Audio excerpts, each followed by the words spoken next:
Hi friends, இன்றைக்கி வந்து சூப்பரான பரோட்டா ரெசிபி தான் செய்ய போகிறோம்.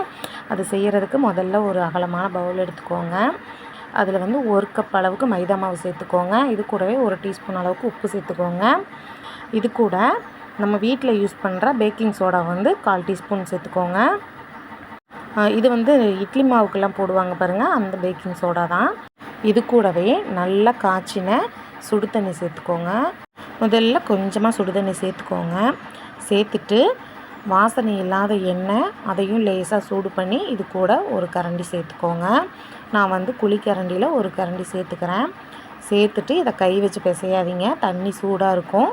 முதல்ல ஒரு விஸ்க் வச்சு கொஞ்சம் மிக்ஸ் பண்ணிக்கோங்க. இது ஓரளவு நல்லா மிக்ஸ் பண்ணதுக்கப்புறம் இது மிக்ஸ் பண்ணும் பொழுதே நீங்கள் கொஞ்சம் கொஞ்சமாக தண்ணி விட்டு மிக்ஸ் பண்ணிக்கோங்க. விஸ்கில் வந்து ஒட்டிக்கிச்சுன்னா இந்த பொருள் நீங்கள் தட்டுனீங்க அப்படின்னா அது வந்து கீழே விழுந்துடும்.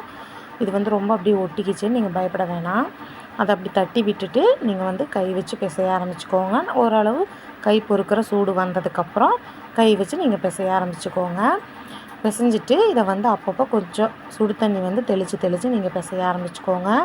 தண்ணி ஜாஸ்தியாக விட்டுடாதீங்க, அப்புறம் வந்து லிக்விட் மாதிரி ஆயிரும். நல்லா இந்த அளவுக்கு சப்பாத்தி மாவு பதம்னு சொல்கிறோம் பாருங்கள், இந்த அளவுக்கு வந்து நல்லா பிசைஞ்சு எடுத்துக்கோங்க. எடுத்துக்கிட்டு இதில் வந்து ஒரு குழிக்கரண்டி எண்ணெய் விட்டு இதை மறுபடியும் நல்லா ஒரு 10 to 15 நிமிஷம் நல்லா பிசைஞ்சுக்கோங்க. பிசைஞ்சிட்டு இதை நல்லா இப்படி வந்து பாருங்கள், நீங்கள் ப்ரெஸ் பண்ணும்பொழுதே உங்களுக்கு தெரியும் எவ்வளோ சாஃப்டாக உள்ள போகுது பார்த்தீங்களா. நான் அழுத்தி ப்ரெஸ் பண்ணல, லேசாக தான் ப்ரெஸ் பண்ணுறேன். இந்த அளவுக்கு நல்லா பிசைஞ்சு எடுத்துகிட்டு இது மேலே வந்து 1 டீஸ்பூன் அளவுக்கு எண்ணெய் விட்டு இதை வந்து ஒரு டவல் வச்சு மூடிடுங்க. என்கிட்ட ஒயிட் டவல் இல்லை, அதனால் நான் இந்த டவல் போட்டு மூடியிருக்கேன். உங்ககிட்ட இருந்தால் வெள்ளை துணி போட்டு மூடிக்கோங்க. ஒரு மணி நேரம் நல்லா ஊறினதுக்கப்புறம் மறுபடியும் எடுத்து 1 டீஸ்பூன் எண்ணெய் விட்டு அதை வந்து ஓரளவு ஒரு 10 நிமிஷம் நல்லா பிசைஞ்சுக்கோங்க. மறுபடியும் பாருங்கள், இந்த அளவு நல்லா வந்து ப்ரெஸ் கொடுத்து பிசைஞ்சுக்கோங்க. அப்போ தான் வந்து நமக்கு மாவு வந்து சாஃப்டாக வரும். எந்த அளவு முடியுமோ அந்த அளவுக்கு வந்து நீங்கள் பிசைஞ்சுக்கோங்க. பாருங்கள், இந்த அளவுக்கு நல்லா மாவு வந்து சாஃப்டாக பிசைஞ்சுக்கோங்க. பிசைஞ்சிட்டு இது போல் சின்ன சின்ன உருண்டையாக எடுத்து நீங்கள் உருண்டை பிடிச்சும் வச்சுக்கலாம்.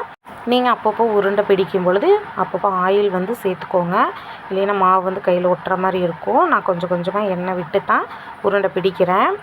நீங்கள் அது போல் உருண்டையும் நம்ம வந்து சின்ன சின்னதாக எடுத்துக்கலாம். அப்படி இல்லைன்னா பாருங்கள், நான் இப்படி கைக்குள்ளே வச்சு நான் உருண்டை எடுக்கிறேன் பாருங்கள். இந்த மாதிரி நீங்கள் உருண்டை வந்து பிடிச்சிக்கலாம். இது கொஞ்சம் ஈஸியாக இருக்கும். இல்லை இந்த மாதிரி பண்ணலை அப்படின்னா இதுக்கு முன்னாடி மெத்தடில் சின்ன சின்ன உருண்டைகளாக எடுத்து உருட்டி வச்சோம் பாருங்கள், அது போல் நீங்கள் எடுத்துக்கோங்க. இதே போல் நம்ம இருக்கிற எல்லா மாவையும் நமக்கு தேவையான சைஸில் உருண்டை பிடிச்சி வச்சுக்கோங்க. உருண்டை பிடிச்சி வச்சுக்கிட்டு அது மேலே வந்து கொஞ்சம் ஆயில் விட்டு எல்லா உருண்டைங்க மேலேயும் நம்ம வந்து ஆயில் படுற மாதிரி அப்ளை பண்ணி விட்டுக்கோங்க. அப்ளை பண்ணிவிட்டு ஒரு 10 to 15 நிமிஷம் மறுபடியும் ஊற வச்சுக்கோங்க. எங்கெல்லாம் நாம் வந்து மாவு ஊற வைக்கணும் அப்படின்னு சொல்கிறனோ அந்த ஸ்டேஜில் நீங்கள் வந்து ஊற வச்சுக்கணும். அப்போ தான் நமக்கு வந்து பரோட்டா வந்து சாஃப்டாக வரும். இப்போ வந்து நம்ம பரோட்டா தட்டை ரெடி பண்ணிடலாம்.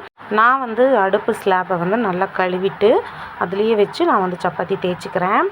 உங்களுக்கு சப்பாத்தி கட்டையிலே தேய்ச்சிக்கிறேன் அப்படின்னாலும் நீங்கள் தேய்ச்சிக்கோங்க. இது மாதிரியும் நீங்கள் பண்ணிக்கலாம்.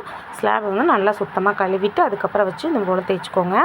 எந்த அளவு முடியுமோ அந்த அளவு மெல்லிஸாக தேய்ச்சிக்கோங்க. தேய்க்கும் பொழுது தேய்க்கிற கட்டையில் கொஞ்சம் ஆயில் அப்ளை பண்ணிவிட்டு நல்லா ஃபுல்லாக தேய்ச்சிக்கோங்க. ரொம்ப மெல்லிஸாக தேய்ச்சிங்கன்னா நமக்கு வந்து அப்படியே சாஃப்டாக இருக்கும், ரொம்ப கெட்டியாக வராது பரோட்டா. ஸோ இந்த அளவு வந்து நல்லா தேய்ச்சிட்டு ஒரு கத்தி வச்சு நல்லா கோடு போட்டுக்கோங்க. சின்ன சின்ன ஸ்லைஸ் மாதிரி நீங்கள் நேராக கோடு போட்டுக்கோங்க. கோடு போட்டுட்டு இதே போல் நீங்கள் உருட்டி எடுத்துக்கோங்க. நல்லா உருட்டி எடுத்து வந்து கொஞ்சம் கொஞ்சமாக இழுத்து விட்டு நீங்கள் வந்து இது போல் சுருட்டி வச்சுக்கோங்க. இது போல் சுருட்டிட்டு ஒரு பிளேட்டில் வந்து ஆயில் அப்ளை பண்ணிக்கோங்க. ஆயில் அப்ளை பண்ணிவிட்டு நம்ம சுருட்டி வச்ச பரோட்டாவெல்லாம் இதில் வச்சுருங்க. இதே போல் இருக்கிற எல்லா உருண்டைகளையும் நம்ம இப்படி வந்து தட்டி பரோட்டா ஷேப்பில் தேய்ச்சி வச்சுக்கோங்க. இது போல் உருட்டி வச்சதுக்கப்புறம் ஒவ்வொரு உருண்டைகளாக எடுத்து கீழே வச்சு கொஞ்சம் ஆயில் அப்ளை பண்ணி நீங்கள் கையிலேயே வந்து பரோட்டா தேய்ச்சிக்கோங்க. இதை சப்பாத்தி கட்டையில் வச்சு தேய்க்கணும்னு அவசியம் இல்லை, ஏன்னா அந்தளவுக்கு சாஃப்டாக வந்து நம்ம பிசைஞ்சிட்டோம். கையில் தேய்க்கும் பொழுதே நமக்கு சூப்பராக பரோட்டா வந்து பெருசாக அப்படியே தட்டி எடுக்கிற அளவுக்கு வந்துடும். இப்போ பரோட்டா ஓரமாக வச்சுட்டு ஒரு கடாய் வச்சுக்கோங்க. கொஞ்சம் ஹீட் ஆனதும் ஆயில் அப்ளை பண்ணி நம்ம தட்டி வச்சுருக்க பரோட்டாவை சேர்த்துக்கோங்க. சேர்த்து 2 பக்கமும் நல்லா திருப்பி போட்டு வேக விடுங்க. ஓரளவு நல்லா வெந்து வந்ததுக்கப்புறம் அது மேலே ஆயில் அப்ளை பண்ணுங்கள். ஆயில் சுற்றி விட்டுட்டு 2 பக்கமும் ஆயில் விட்டு வேக வைக்கணும். அப்போ தான் நமக்கு வந்து பரோட்டா நல்லா வெந்து வரும், இல்லைன்னா ஹார்டாக இருக்க மாதிரி இருக்கும். இதே போல் எல்லா பரோட்டாவும் போட்டு எடுத்துக்கோங்க. நான் 2 தவா வச்சு பரோட்டாலாம் ரெடி பண்ணிட்டேன். பரோட்டா சூடாக இருக்கும் பொழுதே இது போல் தட்டி எடுத்துக்கோங்க. அப்போ தான் நமக்கு வந்து சாஃப்டாக இருக்கும். ஈவினிங் வரைக்கும் இருந்தாலுமே நமக்கு வந்து பரோட்டா சாஃப்டாக இருக்கும். இப்போ இதை வந்து நம்ம சர்வ் பண்ண ஆரம்பிச்சிடலாம். நான் ஆல்ரெடி பரோட்டா சால்னா எப்படி செய்கிறதுன்னு வீடியோ போட்டிருக்கேன். அதோட லிங்க் வந்து டிஸ்கிரிப்ஷனில் கொடுக்குறேன். தேவைப்படுறவங்க செக் பண்ணி பாருங்கள். அவ்வளோதான் ஃப்ரெண்ட்ஸ். இந்த வீடியோ பிடிச்சிருந்தா லைக் பண்ணுங்கள், ஷேர் பண்ணுங்கள், கமெண்ட் பண்ணுங்கள். மறக்காமல் நம்ம சேனலை சப்ஸ்கிரைப் பண்ணி பக்கத்தில் இருக்க பெல் ஐக்கானை கிளிக் பண்ணிக்கோங்க. அப்போ தான் நான் அடுத்து போடுற வீடியோ உங்களுக்கு நோட்டிஃபை ஆகும்.